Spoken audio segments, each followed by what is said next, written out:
Hi dear students, welcome back to Future Plus Academy. ഇന്ന് നമ്മൾ discuss ചെയ്യാൻ പോകുന്നത് ഫ്യൂച്ചർ പ്ലസ് അക്കാദമി പ്രൊവൈഡ് ചെയ്യുന്ന ഓരോ പേപ്പറുകളുടെയും സെക്കൻഡ് സെം ശ്രീനാരായണ ഓപ്പൺ യൂണിവേഴ്സിറ്റിയിലെ സെക്കൻഡ് സെം UG സ്റ്റുഡൻസിന്റെ ഓരോ ഈ പ്രാവശ്യം അവർക്ക് എക്സാം സ്റ്റാർട്ട് ചെയ്യുന്ന സമയത്ത് അവർക്ക് വരാൻ സാധ്യതയുള്ള ക്വസ്റ്റ്യൻസിന്റെ ഒരു പ്രഡിക്ഷൻ ലൈവ് ആണ് നമ്മൾ ഇന്ന് ചെയ്യാൻ പോകുന്നത്.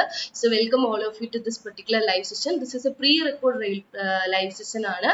സോ അതുകൊണ്ട് മാക്സിമം എല്ലാവരും നന്നായിട്ട് ശ്രദ്ധിച്ചിരിക്കുക. സോ ഇന്ന് നമ്മൾ ഡിസ്കസ് ചെയ്യാൻ പോകുന്നത് സെക്കൻഡ് സെം BA ഇംഗ്ലീഷ് സ്റ്റുഡൻസിന്റെ കോർ പേപ്പർ ആയിട്ടുള്ള introduction to literary genre poetry and drama എന്നുള്ള നിങ്ങളുടെ പേപ്പറിലെ ഒരു പ്രഡിക്ഷൻ ലൈവ് ആണ്. അപ്പൊ നമ്മൾ ഇൻട്രൊഡക്ഷൻ ടു ലിറ്റററി ജോണർ എന്ന് പറഞ്ഞിട്ടുള്ള ഈ ഒരു പേപ്പറിന്റെ ആസ് എ ഹോൾ എല്ലാ ആ ഒരു PYQ ക്വസ്റ്റ്യൻ പേപ്പർ ഡിസ്കസ് ചെയ്ത് നിങ്ങൾക്ക് 6 ബ്ലോക്കുകളാണ് പഠിക്കാനുള്ളത്. ആ 6 ബ്ലോക്കുകളിൽ നിന്നുള്ള മെയിൻ ക്വസ്റ്റ്യൻസ് എടുത്തിട്ടാണ് നമ്മൾ ഇവിടെ ഡിസ്കസ് ചെയ്യുന്നത്. സോ ടോട്ടൽ 10 ക്വസ്റ്റ്യൻസ് ആണ് നമ്മൾ ഈ ഒരു പ്രഡിക്ഷൻ ലൈവിൽ ഡിസ്കസ് ചെയ്യുന്നത്. ആദ്യത്തെ സെറ്റ് എന്ന് പറയുന്നത് 5 1 വേർഡ് ക്വസ്റ്റ്യൻസ് അല്ലെങ്കിൽ ആൻസേഴ്സ് ഇൻ 1 സെന്റൻസ് എന്നുള്ളതിലാണ് നിങ്ങളുടെ section A ഫോർമാറ്റിലും.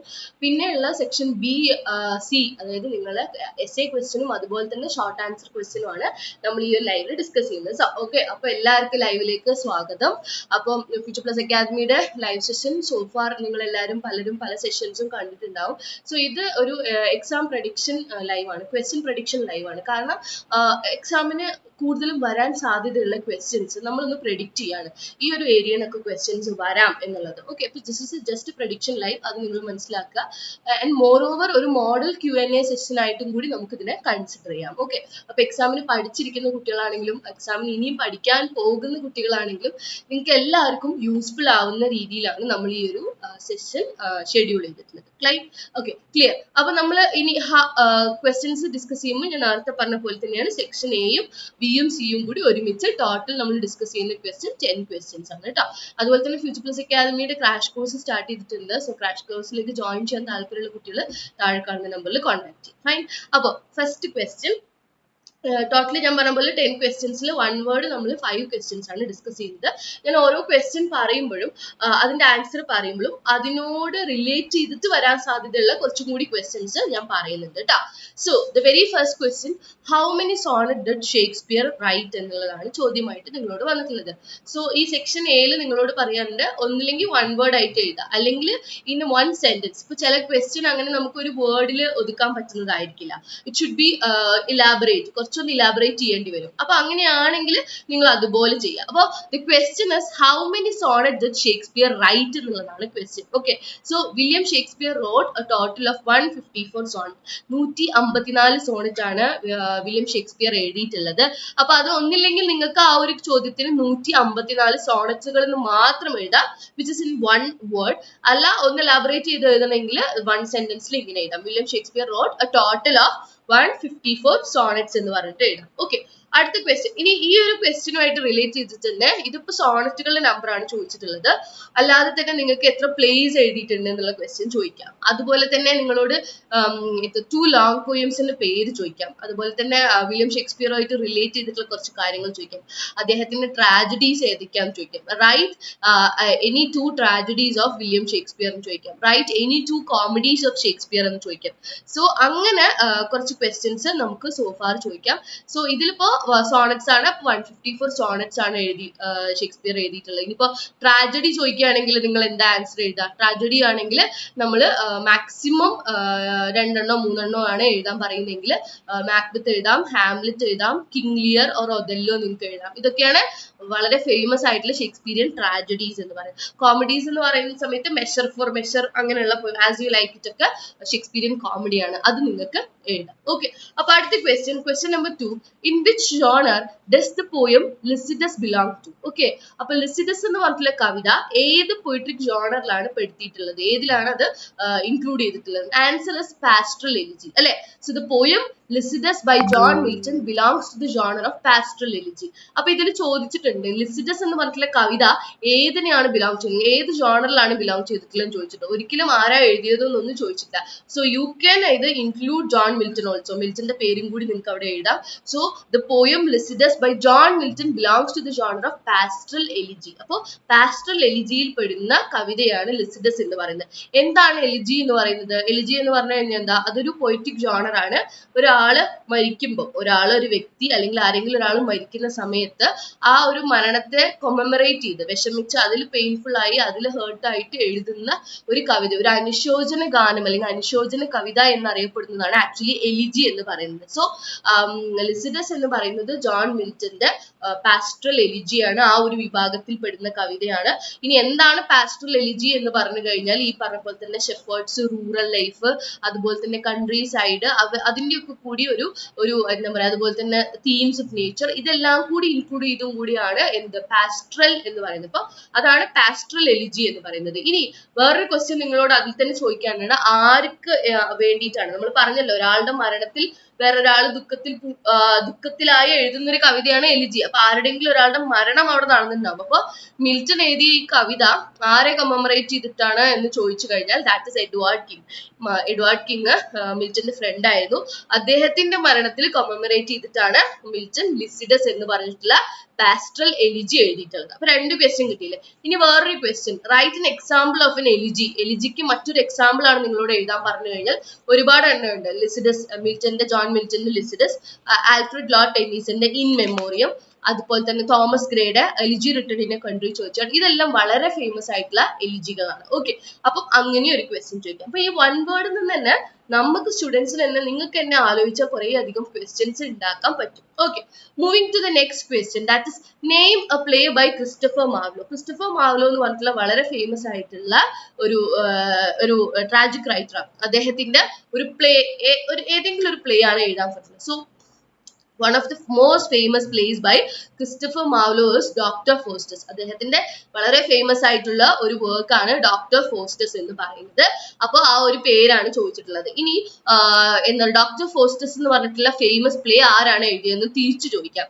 That is Christopher Marlow. Okay, അതുപോലെ തന്നെ അവർ ബിലോങ് ചെയ്ത പീരീഡ് ഏതാണെന്ന് ചോദിക്കാം. എലിസബത്തേൻ ഏജ് അല്ലെ? ക്രിസ്റ്റഫർ മാർലോ ബിലോങ് ചെയ്ത പീരീഡ് ഏതൊക്കെയാണെന്ന് ചോദിക്കാം. അതുപോലെ തന്നെ അദ്ദേഹത്തിന്റെ ഏതെങ്കിലും ഒരു ക്രിസ്റ്റഫർ മാർലോയുടെ മറ്റു വർക്ക്സ് ചോദിച്ചിട്ട് ആരാണ് എഴുതിയെന്ന് ചോദിക്കാം. അങ്ങനെ തിരിച്ചും മറിച്ചും നമുക്ക് ഈ ഏരിയയിൽ നിന്ന് ക്വസ്റ്റ്യൻസ് വരാൻ സാധ്യത കൂടുതലാണ്.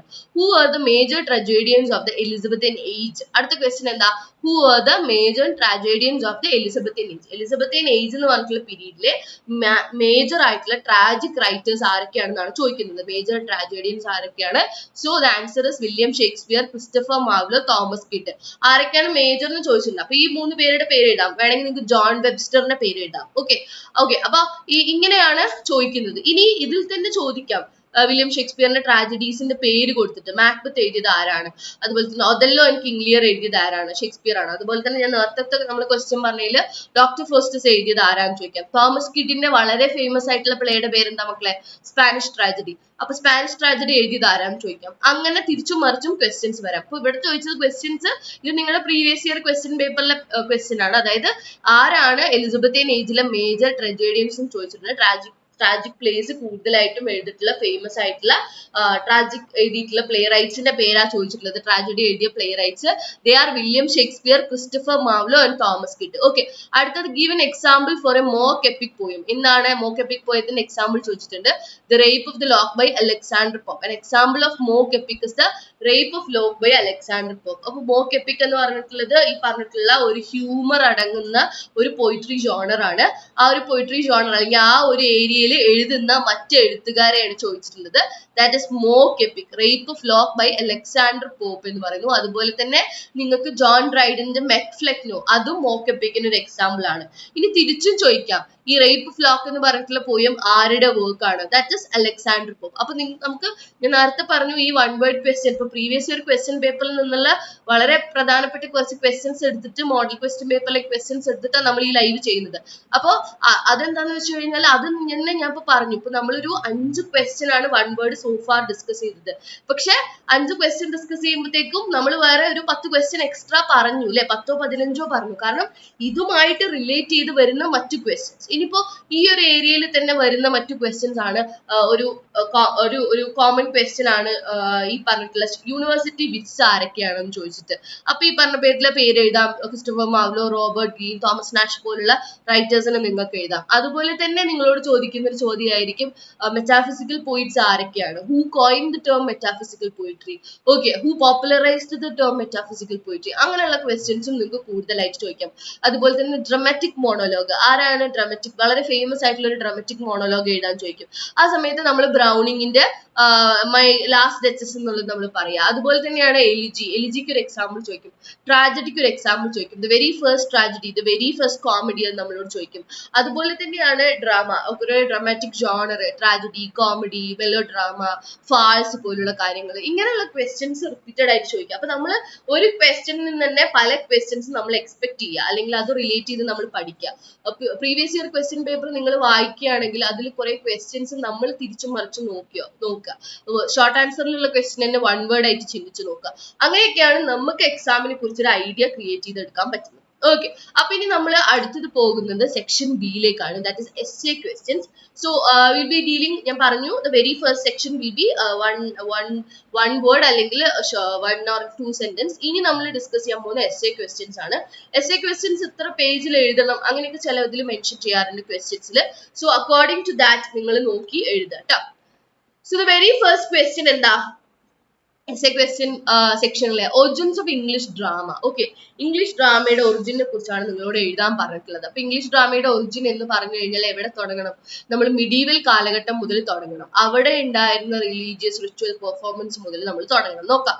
So origins of English drama can be traced back to the medieval period where it evolved from religious rituals and performance. The earliest form of English drama emerged from liturgical plays which were a part of church services and were used to depict biblical stories എന്ന് പറയുന്നത്. അപ്പൊ initially നമ്മളൊരു കാര്യം ചോദിക്കുന്ന സമയത്ത് എപ്പോഴും അതിന്റെ ഒരു tracing back to the history പോകണം. ഇംഗ്ലീഷ് ഡ്രാമ ഇന്ന് എങ്ങനെയാണ് എന്നുള്ളത് നല്ലല്ലോ നമ്മൾ എഴുതേണ്ടത്. ഒറിജിൻസ് ഓഫ് ഇംഗ്ലീഷ് ഡ്രാമ എന്നാണ് ക്വസ്റ്റ്യൻ തന്നെ ചോദിച്ചിട്ടുള്ളത്. So you should go back to the history. So അതിന്റെ ഒരു മിഡീവൽ കാലഘട്ടത്തിലേക്ക് പോകുന്ന സമയത്ത് ഒരുപാട് റിലീജിയസ് റിച്വൽസും പെർഫോമൻസസും ഒക്കെ കാരണം ഈ പറഞ്ഞിട്ടുള്ള ആ ഒരു ഇംഗ്ലീഷ് ഡ്രാമ തുടങ്ങിയത് ആ ഒരു കാലഘട്ടത്തിലാണ്. ഇനീഷ്യലി എങ്ങനെയാന്ന് വെച്ച് കഴിഞ്ഞാൽ ചേർച്ചിന്റെ ഇൻഫ്ലുവൻസും ഈ പറഞ്ഞ റിലീജിയസ് അതിന്റെ ഇൻഫ്ലുവൻസും കൂടുതലുള്ളത് കൊണ്ട് അതിലുള്ള മേജർ നാടകങ്ങളും അല്ലെങ്കിൽ ബൈബിളിലുള്ള കുറെ സ്റ്റോറീസ് ഒക്കെയാണ് അവര് നാടകങ്ങളായിട്ട് ആദ്യം പോർട്രേ ചെയ്തത്. ലേറ്റർ ഓൺ ആണ് മൊറാലിറ്റി പ്ലേസ് പോലുള്ള കാര്യങ്ങളൊക്കെ വന്നിട്ടാണ് പുതിയ പുതിയ ക്യാരക്ടേഴ്സും പുതിയ പുതിയ കഥകളും രൂപാന്തരപ്പെടുന്നത്. Okay, so the earliest forms of English drama emerged from a liturgical plays which were part of church and services. അത് ഞാൻ പറഞ്ഞ പോലെ തന്നെ പള്ളിയും പട്ടക്കാരുമായിട്ട് ബന്ധപ്പെടുത്തിയിട്ടുള്ള കാര്യങ്ങളും അതുമായിട്ട് റിലേറ്റ് ചെയ്ത കാര്യങ്ങളും മാത്രമാണ് ഡ്രാമയിൽ ആദ്യകാലത്ത് ഉൾക്കൊള്ളിച്ചിട്ടുണ്ടായിരുന്നത്. അവിടെ which is use to depict the biblical stories, അതായത് ഈ പറഞ്ഞിട്ടുള്ള ബൈബിളിലെ കഥകൾ അല്ലെങ്കിൽ ബൈബിളിലെ കഥാപാത്രങ്ങളായിരുന്നു നാടകത്തിൽ ഉണ്ടായിരുന്നത്.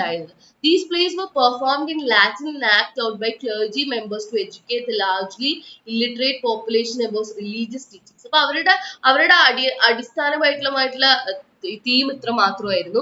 സാധാരണക്കാരായ ആൾക്കാർക്ക് ഈ ഒരു ക്രിസ്ത്യൻ റിലീജിയനെ കുറിച്ച് പഠിപ്പിച്ചു കൊടുക്കാനുള്ള ഒരു ഉപാധിയായിട്ടാണ് അവർ ഇനീഷ്യലി എന്തിനെ കണ്ടിരുന്നത്, നാടകങ്ങളെ കണ്ടിട്ടുണ്ടായിരുന്നത്. ആൻഡ് ദാറ്റ് ടു അവർ ലാറ്റിനിലാണ് പെർഫോം ചെയ്തിട്ടുണ്ടായിരുന്നത്. അന്ന് കാലത്ത് അപ്പർ കാസ്റ്റ് ആൾക്കാരുടെ ചേർച്ച് പോലുള്ള അവിടെയുള്ള ആൾക്കാരുടെ ഒക്കെ വളരെ ഇതായിട്ടുള്ള ഭാഷ എന്ന് പറയുമ്പോൾ ലാറ്റിൻ ആയിരുന്നു. ഓക്കെ, സോ ഒരു പ്രിവിലേജ് ക്ലാസിന്റെ ഭാഷ എന്ന് പറയുന്നത് ലാറ്റിൻ ആയിരുന്നു.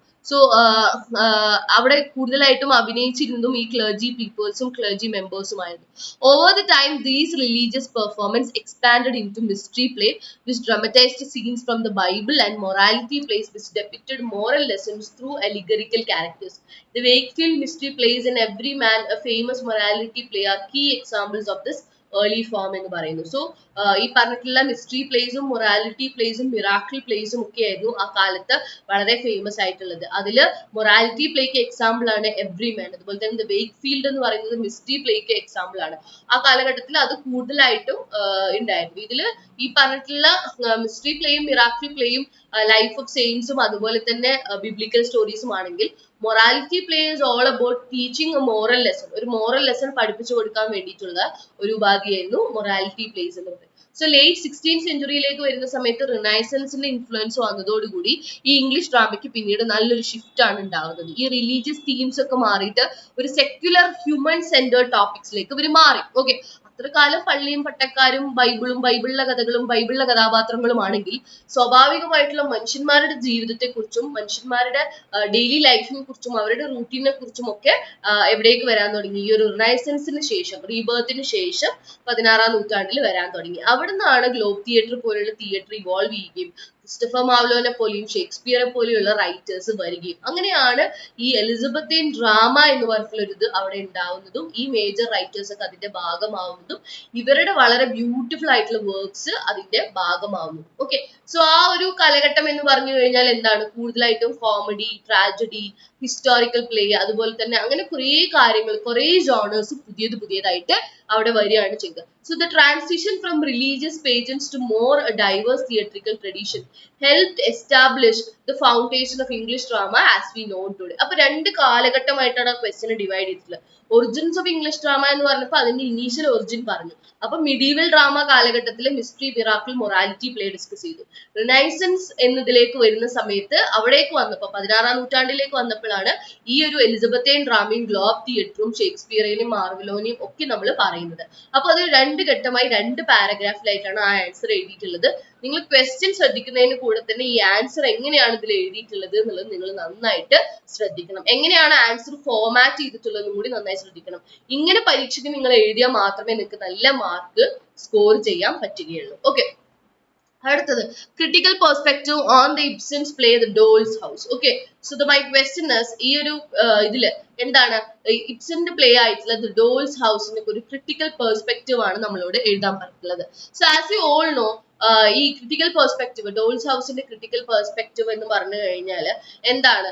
ഡോൾസ് ഹൗസ് എന്ന് പറഞ്ഞിട്ടുള്ള ആ ഒരു നാടകത്തിന്റെ ടൈറ്റിൽ തന്നെ ഒരു പ്രത്യേകത ഒളിഞ്ഞിരിപ്പുണ്ട്, അല്ലെങ്കിൽ ഒരു വളരെ ക്രൂഷ്യൽ ആയിട്ടുള്ള ഈ നാടകത്തിന്റെ ഒരു തീം അതിൽ ഇൻക്ലൂഡ് ചെയ്തിട്ടുണ്ട്. ഡോൾസ് ഹൗസ് അതൊരു മെറ്റഫർ ആണ്, ഒരു കൈൻഡ് ഓഫ് മെറ്റഫറിക്കൽ ഒരു ലിറ്റററി ഡിവൈസ് ഉപയോഗിച്ചിട്ട് ഒരു വുമനെ, ഒരു സ്ത്രീയെ ആക്ച്വലി ലിറ്ററലി എന്താക്കാണ്, ഡൗൺ ട്രോഡൻ ചെയ്യുന്ന ഒരു അവസ്ഥേനെയാണ് ഈ ഡോൾസ് ഹൗസ് എന്ന് പറഞ്ഞിട്ടുള്ള ഈ ഒരു കഥയിൽ ആക്ച്വലി പറയുന്നത്. So Henry ഗിബ്സൺസ് A Doll's House has been widely analyzed from various critical perspectives and each offering different insight to the play themes and characters. ഓരോ കാര്യങ്ങളും നമ്മളിതിനെ ക്രിട്ടിക്കലി ആണ് അനലൈസ് ചെയ്യാൻ പറയുന്നത്, വെറുതെ സമ്മറി എഴുതി വെക്കാനല്ല പറഞ്ഞത്. നോറ ഹെൽമർ എന്ന് പറഞ്ഞിട്ടുള്ള ഇതിലെ പ്രൊട്ടഗോണിസ്റ്റും ടോർവാൾഡ് എന്ന് പറഞ്ഞിട്ടുള്ള അവളുടെ ഹസ്ബൻഡും തമ്മിലുള്ള ഒരു സ്റ്റോറി എന്താണെന്നുള്ളത് എല്ലാം the question is asking. It's all about critical perspective. എന്തൊക്കെയാണ് ക്രിട്ടിക്കൽ ആയിട്ട് നമുക്ക് ഇവിടെ എക്ലെയിം ചെയ്യാൻ പറ്റുന്നത്, ഈ ടൈറ്റിൽ എന്താണ് പറയുന്നത്, അല്ലെങ്കിൽ ഇതിൽ തീംസ് എന്താ പറയുന്നത്, ഇതിലെ ക്യാരക്ടർ സ്കെച്ച് എന്താ, അങ്ങനെയാ പറയുന്നത്. സോ വെരി ഫസ്റ്റ് ഒരു ക്രിട്ടിക്കൽ ആസ്പെക്റ്റിൽ വരുന്ന സമയത്ത് ഫെമിനിസ്റ്റ് ക്രിറ്റിസിസം ഇവിടെ പറയുന്നു. So feminist criticism was perhaps the most prominent focusing on Nora's journey of self liberation. അതായത് അവർ തമ്മിലുണ്ടാകുന്ന ഒരു സ്വരച്ചേർച്ചയല്ല, ഈ പറഞ്ഞ പോലെ തന്നെ ഈ പറഞ്ഞ ടോർവാൾഡ് എന്ന് പറഞ്ഞിട്ടുള്ള അവളുടെ ഹസ്ബൻഡ് ഒരു അതോറിറ്റേറിയൻ ക്യാരക്ടർ ആയിരുന്നു അല്ലെ. അദ്ദേഹത്തിന്റെ ഇഷ്ടത്തിന് ജീവിക്കുക, അല്ലെങ്കിൽ അദ്ദേഹത്തിന്റെ സമ്മതത്തോടു കൂടി മാത്രം അവൾക്ക് എന്തും ചെയ്യാൻ പറ്റുന്ന ഒരു സാഹചര്യത്തിലൂടെയാണ് നോറ കടന്നു പോരുന്നത്. No financial stability, no emotional support, ഒന്നുമില്ല.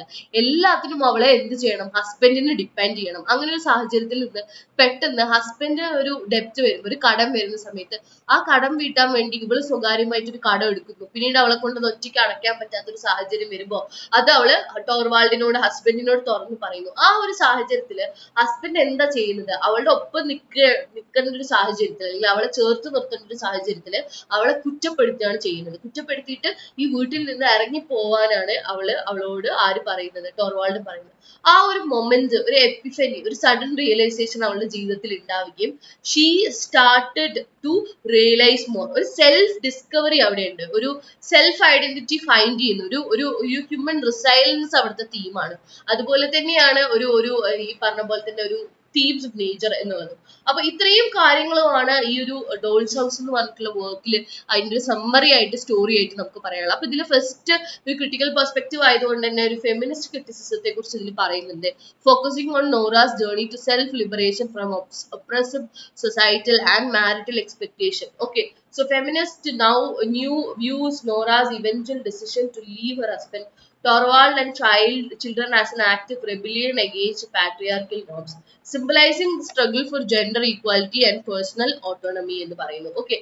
From a psychoanalytical perspective, critics analyze Nora's behavior and emotional development, particularly her subconscious motivations and the repressive psychological state she experienced in her marriage. Nora's initial childlike demeanor, dependent on Torvald, evolves as she becomes aware of her own desires and limitations, culminating in her decision to confront the reality of her life and search for her true identity. അപ്പോൾ ഇതൊരു psycho analytic പെർസ്പെക്റ്റീവും കൂടി നമ്മൾ ഇതിൽ പറയേണ്ടതായിട്ടുണ്ട്. എല്ലാ പെർസ്പെക്റ്റീവും നമ്മൾ feminist perspective, psycho analytical perspective, Marxist criticism, ഇതെല്ലാം include ചെയ്തിട്ടുള്ള ഒരു ക്രിറ്റിസിസം ആണ് ശരിക്കും ഇതിൽ പറയുന്നത്. കാരണം ക്രിട്ടിക്കലി അനലൈസ് ചെയ്യാൻ പറയല്ലേ, ഒരു ഫെമിനിസ്റ്റ് ക്രിറ്റിസിസത്തിൽ എങ്ങനെയാ നമ്മൾ അത് നോക്കുന്ന സമയത്ത് എങ്ങനെയാ അവളുടെ സെൽഫ് ലിബറേറ്റഡ് ജേർണി, അതായത് ഒപ്രസീവ് ആയിട്ടുള്ള ഒരു സമൂഹത്തിൽ നിന്നും ഒരു മാരിറ്റൽ എക്സ്പെക്ടേഷൻ അല്ലെങ്കിൽ ഈ പറഞ്ഞിട്ടുള്ള ഒരു മെയിൽ ഷോവിനിസം അവിടെ ഒരു നിൽക്കുന്ന ആ ഒരു സാഹചര്യത്തിൽ എങ്ങനെയാണ് ഷീ ആക്ട് ലൈക്ക് റെബിലിയൻ, ഒരു പാട്രിയാർക്കൽ നോംസിനെതിരായിട്ട് സെൽഫ് സ്ട്രഗിളിലൂടെ അവള് പുറത്തേക്ക് വരുന്നത്. രണ്ടാമത്തത്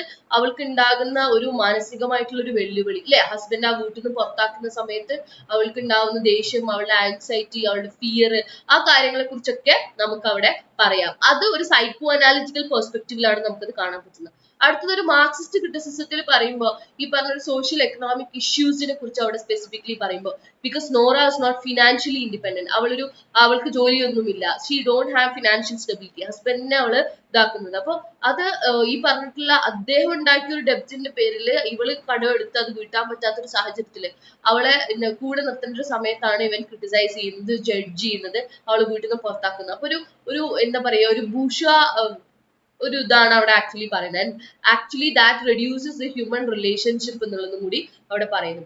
so additionally this actually social hypocrisy പറയുന്നുണ്ട് ആൻഡ് മോറൽ കൺസ്ട്രെയിൻസിനെ കുറിച്ച് പറയുന്നുണ്ട്. ഒരു സൊസൈറ്റിയുടെ ഒരു ഡബിൾ സ്റ്റാൻഡേർഡ്സ്, പുരുഷന് ഒരു വേറെ നീതിയും സ്ത്രീക്ക് വേറെ നീതിയും എന്നുള്ള സമൂഹത്തിന്റെ ആ മൊത്തത്തിലുള്ള അവസ്ഥയെ കുറിച്ചും ഇവിടെ ഡിസ്കസ് ചെയ്തിട്ടുണ്ട്. So overall dolls house is A multi faceted play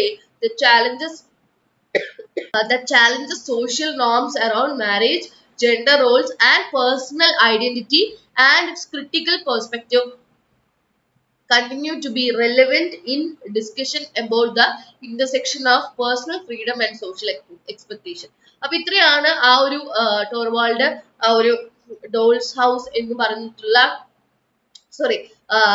Henry Gibson dolls house എന്ന് പറഞ്ഞിട്ടുള്ള വർക്കിൽ പറയുന്നത്. അപ്പൊ ആരാണ് ഡോൾസ് ഹൗസ് എഴുതിയിട്ടുള്ളത്? Henry Gibson. ഓക്കെ, സോ അതിൽ ക്യാരക്ടറിന്റെ പേര് നന്നായിട്ട് ഓർത്ത് വെക്കുക. That is Nora Helmer and Torvald. ഇനി ഇതുമായിട്ട് റിലേറ്റ് ചെയ്ത് വരുന്ന മറ്റു ക്വസ്റ്റ്യൻസ് ഞാൻ പറയാം. ഒന്നാമത്തെ ക്വസ്റ്റ്യൻ എന്ന് വെച്ച് കഴിഞ്ഞാൽ ക്യാരക്ടർ സ്കെച്ച്. നോറ ഹെൽമറിന് ക്യാരക്ടർ സ്കെച്ച് കൂടുതലായിട്ടും ചോദിക്കാൻ സാധ്യതയുണ്ട്. ഇനി നോറയുടെ ക്യാരക്ടർ സ്കെച്ച് അല്ലെങ്കിൽ പിന്നെ അവിടെ ചോദിക്കുന്നുണ്ടാകുക ആരുടെ ക്യാരക്ടർ സ്കെച്ച് ആയിരിക്കും? ഈ പറഞ്ഞിട്ടുള്ള ടോർവാൾഡിന്റെ ആയിരിക്കും. പക്ഷെ ടോർവാൾഡിന് അങ്ങനെ ചോദിക്കാൻ സാധ്യതയില്ല. കാരണം ടോർവാൾഡ് എല്ലാം കൊണ്ടും ഒരു ദുഷ്ടനാണ് എന്നുള്ളത് മാത്രമേ നമുക്ക് എഴുതാനുള്ളൂ. കൂടുതലായിട്ടും അദ്ദേഹത്തിന് സപ്പോർട്ട് ചെയ്തിട്ടുള്ളൊരു നമുക്ക് എഴുതാൻ ഇല്ല. അപ്പൊ ആ ഒരു രീതിക്കാണ് അവിടെ പറയുന്നത്. So Henry Gibson's play house has been a doll's house has been the subject of his very critical perspective, particularly in relation to its exploration of gender roles, marriage, and societal expectation.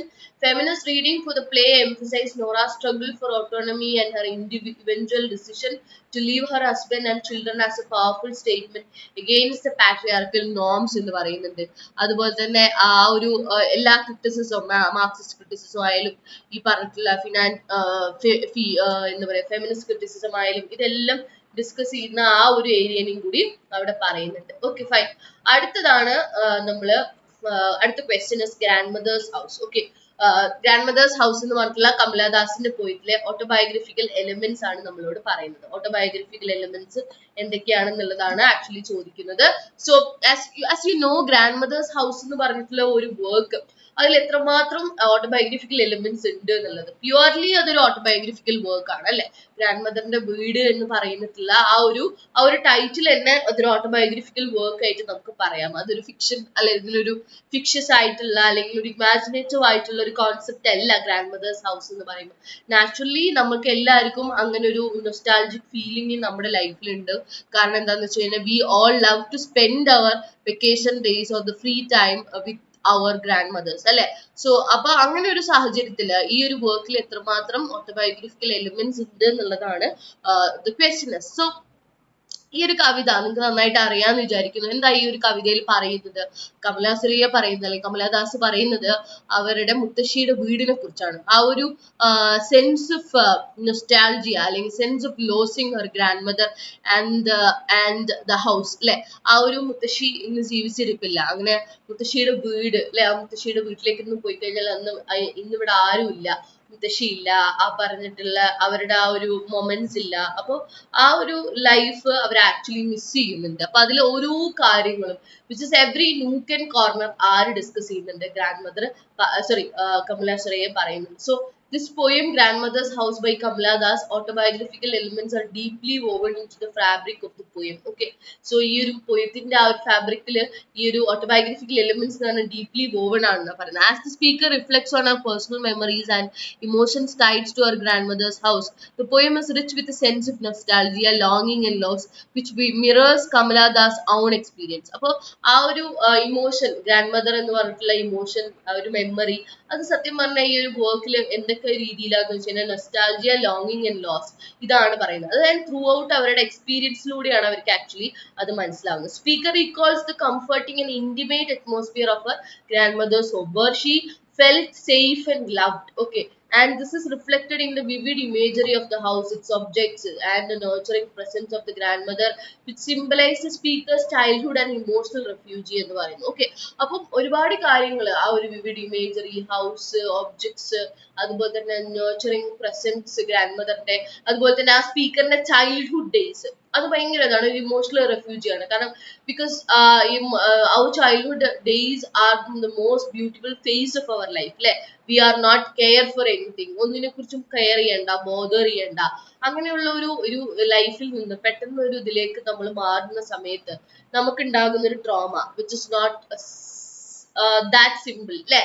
അപ്പോ തിരിച്ചു വരുമ്പോഴുള്ള ആ ഒരു nostalgic element പറയുന്നുണ്ട്. പിന്നെ സ്പീക്കറിന്റെ ചൈൽഡ്ഹുഡിനെ കുറിച്ച് ഇവിടെ പറയുന്നുണ്ട്. പിന്നെ അതുപോലെ തന്നെ ആ ഒരു ഡിസ്പ്ലേസ്മെന്റ്, ഇവിടുന്ന് മാറ്റി അവർ ദൂരെ ഒരു സ്ഥലത്തേക്ക് താമസിക്കാൻ പോയപ്പോ അത് എത്രത്തോളം അവരെ എഫക്ട് ചെയ്തു എന്നുള്ളത്, ഇവിടെ കിട്ടുന്ന ആ ഒരു വാംത്തും ഇവിടെ കിട്ടുന്ന ആ ഒരു ഇതൊന്നും ഇപ്പത്തെ ആ ഒരു പ്രസന്റ് സിറ്റുവേഷനിൽ ദേ ആർ നോട്ട് ഗെറ്റിംഗ് അല്ലെ. And the poem explores the themes of family, memory and the passage of time. Obviously ആ ഒരു വീട്, ആ വീട്ടിൽ പുസ്തകങ്ങൾ അടുക്കി വെച്ചിരുന്ന സ്ഥലം, അവരുടെ കൊലായില ജനവാതിൽ തുറന്നിട്ട് വരുമ്പോ കിട്ടുന്ന ഒരു കാറ്റ്, അങ്ങനെയൊക്കെ പറഞ്ഞിട്ട് ഓരോ മൊമെന്റ്സും ചെറിഷ് ചെയ്തുകൊണ്ടാണ് പോയിട്ട് ഈ ഒരു കവിത എഴുതിയിട്ടുള്ളത്. So Kamala Das often wrote about personal experience അല്ലെ.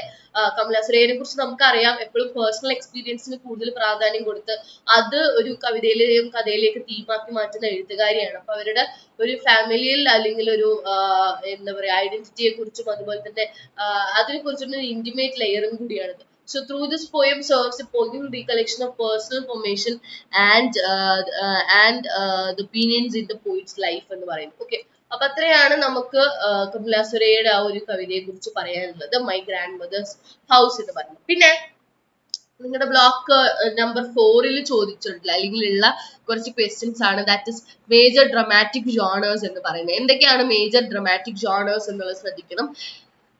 Major dramatic genres in literatures are tragedy, comedy and tragic comedy. ട്രാജഡിയും കോമഡിയും ട്രാജിക് കോമഡിയും ഒക്കെയാണ് വളരെ മേജർ ആയിട്ടുള്ള ഒരു ഡ്രാമാറ്റിക് ജോണർ എന്ന് പറയുന്നത്. അതിൽ ട്രാജഡി, കോമഡി, അതുപോലെ തന്നെ ട്രാജിക് കോമഡി നമുക്ക് ഡിസ്കസ് ചെയ്യാം. ട്രാജഡി എന്ന് പറഞ്ഞു കഴിഞ്ഞാൽ ഈ പറഞ്ഞിട്ടുള്ള സോറോഫുൾ ആയിട്ടുള്ള തീംസും അതുപോലെ തന്നെ പ്രൊട്ടഗോണിസ്റ്റിന്റെ ഒരു സഡൻ ഫോളും ഒക്കെയാണ് നമ്മൾ ഈ ട്രാജഡിയിൽ ഡിസ്കസ് ചെയ്യുക. അതിന് വലിയ എക്സാമ്പിൾ ആണ് ഷേക്സ്പിയറിന്റെ ഹാംലെറ്റും മാക്ബത്തും ഒഥല്ലോയും പോലുള്ള വർക്ക്സ്, കിങ് ലിയർ പോലുള്ള വർക്ക്സ്. കോമഡിയിലേക്ക് നമ്മൾ നോക്കുകയാണെങ്കിൽ വളരെ ലൈറ്റ് ഹാർട്ടഡ് ആയിട്ടുള്ള സിറ്റുവേഷൻ. കോമഡി ഈസ് ഒരിക്കലും നമ്മൾ കോമഡിനെ കുറിച്ച് നമ്മളോട് ഷോർട്ട് ആൻസറോ എന്തെങ്കിലും എഴുതാൻ പറഞ്ഞു കഴിഞ്ഞാൽ ഇറ്റ് ഇസ് നോട്ട് നമ്മൾ ഈ പറയുന്ന ഹഹ അതല്ല actually comedy. It is all about comedy is all about dealing with the light hearted situation or the misunderstandings, mistaken identities, അതൊക്കെയാണ് ഈ ഷേക്സ്പിയറിയൻ കോമഡിയിലൊക്കെ കൂടുതലായിട്ട് പറയുന്നത്. Okay, so often with focus on understanding ഒരു അതാണ് കൂടുതലായിട്ടും പറയുന്നത്. അതിന്റെ എക്സാമ്പിൾ ആണ് ഷേക്സ്പിയറിന്റെ മിഡ് സമ്മർ നൈറ്റ്സ് ഡ്രീം എന്ന് പറയുന്നത്, ആസ് യു ലൈക്ക് ഇറ്റ് എന്ന് പറയുന്നത്. ഇതെല്ലാം കോമഡീസ് ആണ്. അടുത്തത് ട്രാജിക് കോമഡി എന്ന് പറയുന്ന സമയത്ത് ബോത്ത് ട്രാജഡിയും കോമഡിയും രണ്ടിലത്തെയും മേജർ തീംസ്, അതായത് ഒരു പ്രൊട്ടഗോണിസ്റ്റിന്റെ ഈ ഫ്ലോസും മിസ്റ്റേക്സും ഉണ്ടാവും, അല്ലെങ്കിൽ അതിന്റെ ഒരു ഡൗൺഫോൾ ഉണ്ടാകും, സീരിയസ് ആയിട്ടുള്ള കണ്ടീഷൻ ആയിരിക്കും. എന്നാലും പല സന്ദർഭങ്ങളിലും ഒരു കോമഡി എലമെന്റ് അവിടെ അവൈലബിൾ ആയിരിക്കും. ഈ പറഞ്ഞിട്ടുള്ള മിസ്അണ്ടർസ്റ്റാൻഡിങ്സ്, അതുപോലെ തന്നെ ഈ പറഞ്ഞിട്ടുള്ള വേറെന്താ മിസ്അണ്ടർസ്റ്റാൻഡിങ്സ്, ലൈറ്റ് ഹാർട്ടഡ് സിറ്റുവേഷൻസ്, നേരത്തെ പറഞ്ഞിട്ടുള്ള സീരിയസ് സിറ്റുവേഷൻസ്, ഇതെല്ലാം കൂടി കൂട്ടി ഇണക്കിയിട്ടുള്ളതാണ് എന്ത് ട്രാജിക് കോമഡി എന്ന് പറയുന്നത്. സോ ട്രാജഡിയും കോമഡിയും കൂടി കണക്ട് ചെയ്യുന്നതാണ് tragic comedy. പിന്നെ അടുത്ത question is farce, which is a type of comedy based on improbable situation on physical humor. അതാണ് farce എന്ന് പറയുന്നത്. farce. ഇനി melodrama എന്താണ്? Where exaggerated emotions and clear moral distinction are central. These genre serves to entertain, provoke thought and reflect the range of human emotions and social conditions എന്ന് പറയും. Okay, അടുത്തത് എന്താണ്? അടുത്ത question is very important. Ode to the West Wind. അതിനെ കുറിച്ച് എപ്പോഴും ഒരു essay question ചോദിക്കാറുണ്ട്. ആരാണ് എഴുതിയിട്ടുള്ളത്? Ode to the West Wind, P.B. ഷെല്ലിയാണ് എഴുതിയിട്ടുള്ളത്. അപ്പൊ ഇതില് പറഞ്ഞിട്ടുള്ളത് ഒരുപാട് poetic devices ഉപയോഗിച്ചിട്ടാണ് ആ ഒരു കവിത എഴുതിയിട്ടുള്ളത്. അപ്പൊ ആ ഒരു poetic devices കുറിച്ച് കൂടുതലായിട്ട് പറയാം. So poetic devices are employed to enhance the emotional intensity and lyrical beauty of the poem. So soliloquy in the poem occurs when the speaker directly addresses the west wind and expressing inner thoughts and emotions. കുറെ കാര്യങ്ങൾ ഇതിൽ പറയുന്നുണ്ട്. ഏറ്റവും important ആയിട്ട് പറയുന്ന ഒരു കാര്യം എന്ന് വെച്ച് കഴിഞ്ഞാൽ ഇന്നർ തോട്ട്സും ഇമോഷൻസും ഇതിൽ ആക്ച്വലി പറയുന്നത്. അതായത് ഈ ഒരു പോയിട്രിയിലെ ഏറ്റവും ഇമ്പോർട്ടന്റ് ആയിട്ടുള്ള ഒരു കാര്യം എന്ന് വെച്ച് കഴിഞ്ഞാൽ ഇതിലെ എത്രമാത്രം പോയിറ്റിക് ഡിവൈസുകളും ഇൻക്ലൂഡ് ചെയ്തിട്ടുണ്ട്. ഏതൊക്കെയാ പോയിറ്റിക് ഡിവൈസുകൾ? സിമിലി, മെറ്റഫർ പോലുള്ളതൊക്കെയാണ് പൊളിറ്റിക്കൽ ഡിവൈസുകൾ. അത് ഡീപ്ലി പേഴ്സണൽ ഇൻട്രോസ്പെക്റ്റീവ് കണക്ഷൻ വെച്ചിട്ടുള്ളതാണ്. So this soliloquy, much like a dramatic monologue, allows the poet to explore the theme of change and renewal, the power of nature. The aside, while not a prominent feature in the poem, can be interpreted in the brief moments where the speaker to himself revealing his desires without directly addressing the west wind എന്ന് പറയുന്നത്. So ഇതിൽ ഉപയോഗിച്ചിട്ടുള്ള political ഡിവൈസുകൾ apostrophe, imagery, personification, metaphor പോലുള്ള കാര്യങ്ങൾ, അതുപോലെ തന്നെ alliteration, assonance, rhyme scheme, അതാണ് ഈ പറഞ്ഞിട്ടുള്ള പൊളിറ്റിക്കൽ ഡിവൈസുകളും. പിന്നെ പറഞ്ഞിട്ടുള്ളതാണ് ഏതാ ഈ സോളിലോഗി പോലെ. സോളിലോഗി എന്ന് പറയുമ്പോൾ എന്താ? ഒരു സ്പീക്കർ ഡയറക്ട്ലി ആ ഒരു വെസ്റ്റ് വിൻഡിന്, ആ കാറ്റിനെ അഡ്രസ് ചെയ്യുന്നതിനെയാണ് നമ്മൾ സോളിലോഗി എന്ന് പറഞ്ഞിട്ടുള്ളത്. പിന്നെ അതിൽ ചോദിച്ചിട്ടുള്ളത് പൊളിറ്റിക്കൽ ഡിവൈസുകളാണ്. ആ ഒരു കവിതയിൽ എത്രമാത്രം പൊളിറ്റിക്കൽ ഡിവൈസുകൾ നമ്മൾ യൂസ് ചെയ്തിട്ടുണ്ട്. അതിലൊന്നാണ് അപ്പോസ്ട്രോഫി എന്ന് പറയുന്നത്. അപ്പോസ്ട്രോഫി എന്ന് പറഞ്ഞാൽ addressing the west wind as if it were a person. നമ്മൾ അതിനെ പേഴ്സോണിഫൈ ചെയ്യാന്ന് പറയും. അതുപോലെയാണ് അപ്പോസ്ട്രോഫി എന്ന് പറയുന്നത്. അപ്പൊ അതിനെ ഒരു പേഴ്സൺ ആയിട്ട്, ഒരു വ്യക്തിയായിട്ട് ആരെ കാണുന്നു? വെസ്റ്റ് വിൻഡിനെ ആര് കാണുന്നു? പോയിട്ട് കാണുന്നു. അതുപോലെയാണ് ഇമേജറി. അതിൽ ഉപയോഗിച്ചിട്ടുള്ള ഇമേജറി, വിൻഡ്, സ്കൈ, നേച്ചർ എന്ന് പറഞ്ഞിട്ട്. സോ ദാറ്റ് ഇസ് പേഴ്സോണിഫൈ ചെയ്യുക. പേഴ്സോണിഫൈ ചെയ്യുമ്പോൾ ഹ്യൂമൻലി ക്വാളിറ്റി കൊടുക്കുകയാണ്. ആർക്ക്? വിൻഡിന്, സ്കൈക്ക്, നേച്ചറിനും ഒക്കെ ഹ്യൂമൻലി ക്വാളിറ്റി കൊടുക്കുകയാണ്. മെറ്റഫർ എന്ന് പറഞ്ഞു കഴിഞ്ഞാൽ which is comparing the wind to a destroyer and preserver. Okay, അതൊരു മെറ്റഫർ ആയിട്ട്, അതായത് ഒരു ലൈക്ക് ആസ് ഉപയോഗിക്കാതെ നമ്മൾ ഒരു ഇൻഡയറക്റ്റ് കമ്പാരിസൺ കൊടുക്കുന്നതിനാണ് നമ്മൾ മെറ്റഫർ എന്ന് പറയുന്നത്. അതുപോലെ തന്നെ അലിട്രേഷൻസിനെ കുറിച്ച് അവിടെ പറയുന്നുണ്ട്. അസോണൻസ്, മ്യൂസിക്കാലിറ്റി, അതുപോലെ തന്നെ റൈം സ്കീം പോലെയുള്ള കാര്യങ്ങളെ കുറിച്ച് നമ്മൾ അവിടെ പറയുന്നുണ്ട്. ഇത്രയും കാര്യങ്ങളുമാണ് നമ്മൾ ബേസിക്കലി ഇവിടെ പറയുന്നത്. അതിൽ ഉപയോഗിക്കുന്ന ഓഡ് ടു വെസ്റ്റ് വിൻഡിൽ നമ്മൾ ഉപയോഗിക്കുന്ന ലിറ്റററി ഡിവൈസുകൾ. Ode to the west wind by Percy Bysshe Shelley. അത് ഷെല്ലിയുടെ മുഴുവൻ പേരാണ്. പി ബി ഷെല്ലി എഴുതിയാൽ മതി.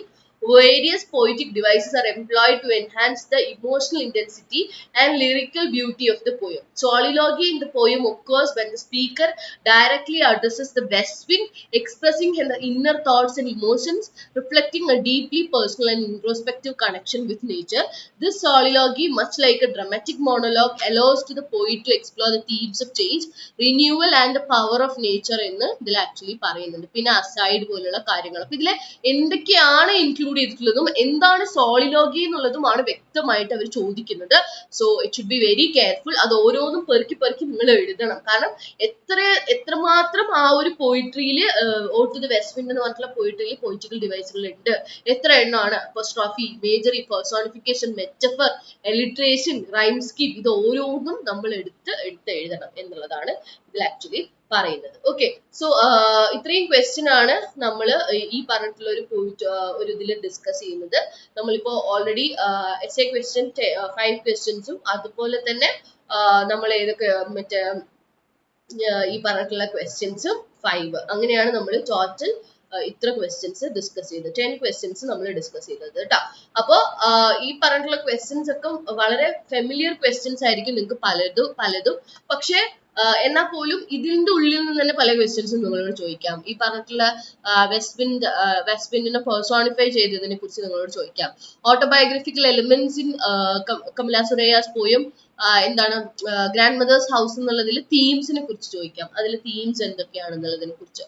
അതുപോലെ തന്നെ ലിസിഡസുമായിട്ട് ബേസ് ചെയ്തിട്ട് ജോൺ മിൽട്ടന്റെ ലിസിഡസുമായിട്ട് ബേസ് ചെയ്തിട്ട് നിങ്ങൾക്കൊരു ക്വസ്റ്റ്യൻ ചോദിക്കാം. പിന്നെ ഡോക്ടർ ഫോസ്റ്റസിന്റെ അതൊക്കെ പിന്നെ ഒരു സ്പെസിഫിക് ഏരിയ അല്ലാത്തത് കൊണ്ട് അതിങ്ങനെ 1 വേർഡ് ക്വസ്റ്റ്യനിലാണ് അതൊക്കെ ചോദിക്കാം.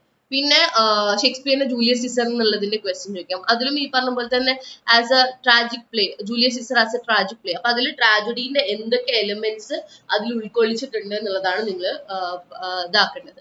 പിന്നെ അതിൽ കൂടുതലായിട്ടും ചോദിക്കുന്നതാണ് ഈ ഒരു ഇംഗ്ലീഷ് ഡ്രാമയെ കുറിച്ചിട്ടുള്ള ചോദ്യങ്ങൾ. ഈ പറഞ്ഞിട്ടുള്ള അതൊരു ഇൻട്രൊഡക്ഷൻ പാർട്ട് ആണല്ലോ, ഡ്രാമയുടെ ഇൻട്രൊഡക്ഷൻ പാർട്ടിൽ ഈ mystery play, miracle play, morality play. പിന്നെ ഇന്റർലൂഡ്സിനെ കുറിച്ച് ചോദിച്ചിട്ടുണ്ട്. ദാറ്റ് ഇസ് 4 P's എന്ന് പറയുമ്പോൾ പെഡ്ലർ, പാമർ, പാർട്ട്ണർ, പോത്തക്കിരി. അത് ഒന്ന് നിങ്ങൾ ജസ്റ്റ് ഒന്ന് നോക്കി വെച്ചോ. കാരണം 1 വേർഡ് ആയിട്ട് എങ്ങാനും നിങ്ങളോട് ചോദിക്കാം, ഇന്റർലൂഡ്സിനെ കുറിച്ച് ചോദിക്കാം. പിന്നെ ഗ്ലോബ് തിയേറ്റർ എന്താണെന്നുള്ളത് ഒരുപാട് പ്രൊഫഷണൽ ക്യാരക്ടേഴ്സ് തിയേറ്റേഴ്സ് റൈസ് ചെയ്തു ആ കാലഘട്ടത്തിൽ. അതിലൊരു വൺ സച്ച് പ്രൊഫഷണൽ തിയേറ്റർ ആണ് ഗ്ലോബ് തിയേറ്റർ. ആരുടെ ഓണറിലായിരുന്നു? ദാറ്റ് ഇസ് വില്യം ഷേക്സ്പിയറിന്റെ ഓണറിലായിരുന്നു. പിന്നെ ഈ ഡോൾസ് ഹൗസിനെ തന്നെ തിരിച്ചും മറിച്ചും പല ക്വസ്റ്റ്യൻസ് ആയിട്ട് ചോദിക്കാം. അപ്പൊ നിങ്ങളത് ആക്ച്വലി നന്നായിട്ട് ശ്രദ്ധിക്കണം, എന്നാൽ മാത്രമേ നിങ്ങൾക്ക് ഒരു ഐഡിയ അതിൽ കൂടെ കിട്ടുള്ളൂ. കാരണം അതിൽ പല ക്വസ്റ്റ്യൻസ് ചോദിക്കാം. തീംസ് ചോദിക്കാം, ക്രിട്ടിക്കൽ പെർസ്പെക്റ്റീവ് ചോദിക്കാം, അതുപോലെ തന്നെ അതിലുള്ള ഒരു മോട്ടീവ്സിനെ കുറിച്ച് ചോദിക്കാം, ക്യാരക്ടർ സ്കെച്ച് ചോദിക്കാം, നോറ ഹെൽമറിന്റെ ക്യാരക്ടർ സ്കെച്ച് ചോദിക്കാം. ഓക്കെ, അപ്പം അത്രയും കാര്യങ്ങളാണ് നമുക്ക് സോ ഓൺ ഡിസ്കസ് ചെയ്യാനുള്ളത്.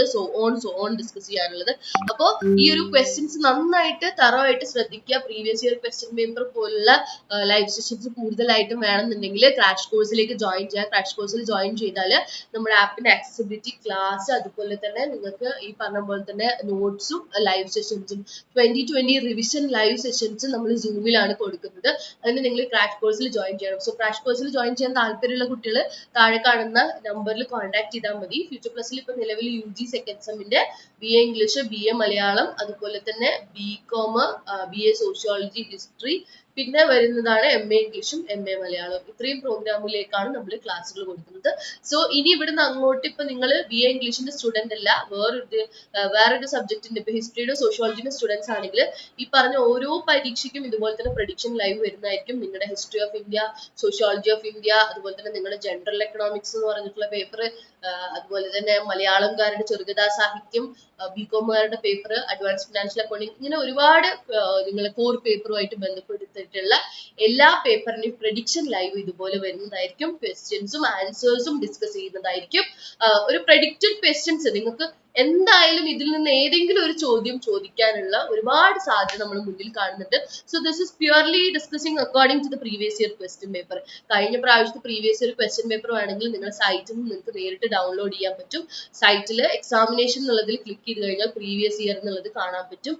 അതിൽ സബ്ജക്ട് ക്ലിക്ക് ചെയ്ത് കൊടുത്തു കഴിഞ്ഞാൽ ഓൾമോസ്റ്റ് എല്ലാത്തിന്റെയും BA ഇംഗ്ലീഷിന്റെയും BA മലയാളത്തിന്റെയും ഒക്കെ previous year question paper available ആണ്. അപ്പൊ അത് ഡൗൺലോഡ് ചെയ്ത് കഴിഞ്ഞാൽ നിങ്ങൾക്ക് ക്വസ്റ്റ്യൻ പേപ്പർ അനാലിസിസ് എന്നുള്ളത് നിങ്ങൾക്ക് സ്വന്തമായിട്ട് ചെയ്യാനും അതുപോലെ തന്നെ ഫ്യൂച്ചർ പ്ലസ് അക്കാദമിയുടെ ഈ ഒരു ലൈവ് സെഷൻ കാണുമ്പോഴും ഓൾമോസ്റ്റ് ഒരു ഐഡിയ കിട്ടും കേട്ടോ. അപ്പം എന്തായാലും wishing you all the best. Examination നന്നായിട്ട് എഴുതുക, ഈ പറയുന്ന കാര്യങ്ങളൊക്കെ ശ്രദ്ധിക്കുക.